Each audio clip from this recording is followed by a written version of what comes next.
Bismillahirrahmanirrahim. Assalamualaikum warahmatullahi wabarakatuh.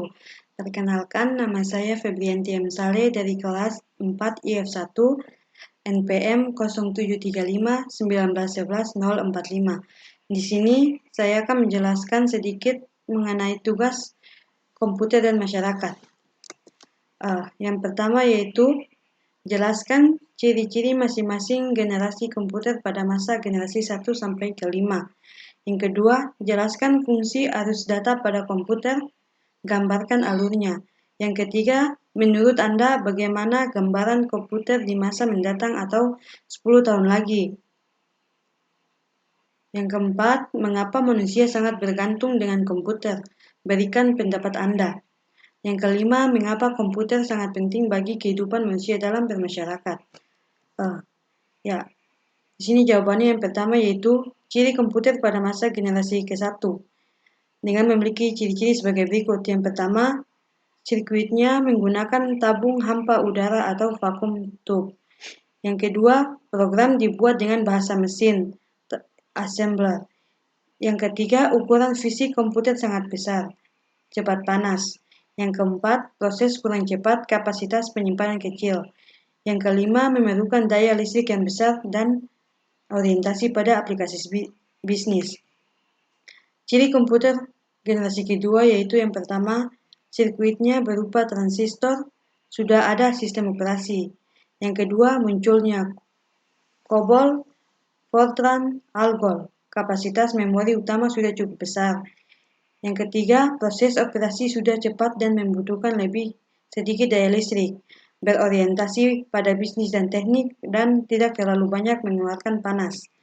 Ciri generasi ketiga yaitu menggunakan IC atau Integrated Circuit, pemrosesan lebih cepat, kapasitas memori lebih besar lagi, penggunaan listrik lebih hemat, bentuk fisik lebih kecil, banyak bermunculan application software, sudah menggunakan terminal visual display dan dapat mengeluarkan suara, dan menggunakan media penyimpanan luar disket magnetik atau external disk yang sifat pengaksesan datanya secara acak dengan kapasitas besar atau jutaan karakter. Ciri generasi keempat yaitu menggunakan large cycle integration atau LSI. Yang kedua, mikroprosesor penggabungan seluruh komponen komputer, CPU, memori, kendali input-output, dan diprogram sesuai dengan kebutuhan, dan munculnya PC. Ciri generasi kelima yaitu yang pertama, pengembangan FLSI, mempunyai desain yang lebih kecil, pengembangan Josephson Junction, dapat menerjemahkan bahasa manusia, bercakap-cakap dengan manusia, dapat melakukan diagnosa penyakit yang lebih akurat, dan mempunyai desain yang lebih kecil. Dan yang kedua yaitu fungsi arus data pada komputer. Ada hal penting dalam pengolahan atau pemrosesan data pada komputer. Yang pertama yaitu input, di mana input adalah data yang akan diproses atau dibuat. Proses yaitu pengolahan data yang dimasukkan, penyimpanan atau stok adalah tempat penyimpanan data secara permanen setelah diproses, dan output adalah hasil dari proses yang berupa tampilan, suara, dan cetakan. Di sini ini gambar arus datanya. Selanjutnya menurut saya komputer generasi selanjutnya atau komputer masa depan akan berkembang melebihi yang kita bayangkan selama ini. Dari segi bentuk, komputer akan menjadi sangat mini sehingga kita dapat membawa kemana-mana semudah kita membawa HP. Dari segi kecepatan, akan jauh lebih cepat dan prosesor yang semakin canggih sehingga dapat mengelola data dengan cepat. Dari segi kapasitas penyimpanan, terlihat dari media penyimpanan yang semakin besar dengan ukuran yang semakin kecil dan kapasitas memori yang semakin meningkat.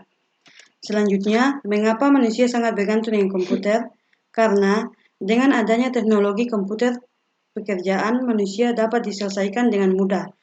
Komputer tidak bisa dilepaskan dari kehidupan sehari-hari, mulai dari mengerjakan pekerjaan kantor, multimedia, bahkan hiburan. Kita sebagai manusia mau tidak mau harus mengikuti perkembangan kemajuan teknologi, khususnya bidang komputerisasi, agar kita tidak termakan oleh alat yang kita buat sendiri. Dalam melakukan pekerjaan, kita sangat tergantung pada komputer.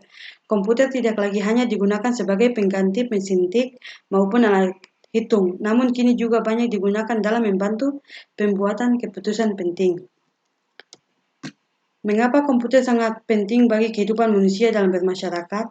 Karena yang pertama, dapat menambah pengetahuan dari berbagai macam hal yang tak bisa kita dapatkan dari televisi, majalah, atau buku. Yang kedua, dapat mempermudah penggunanya untuk menjalin komunikasi dengan teman-teman yang jauh dan juga bisa menyampaikan suatu berita yang cepat dan praktis tanpa harus menunggu beberapa hari. Yang ketiga, dengan teknologi komputer kita bisa mengetahui berita yang update setiap harinya, sehingga siapapun dapat mengakses berita dengan cepat. Dan yang terakhir yaitu dapat membantu penggunanya untuk menjalin komunikasi jarak jauh. Ya, mungkin itu saja yang dapat saya sampaikan. Lebih dan kurangnya saya mohon maaf. Wabillahi taufiq wal hidayah. Wassalamualaikum warahmatullahi wabarakatuh.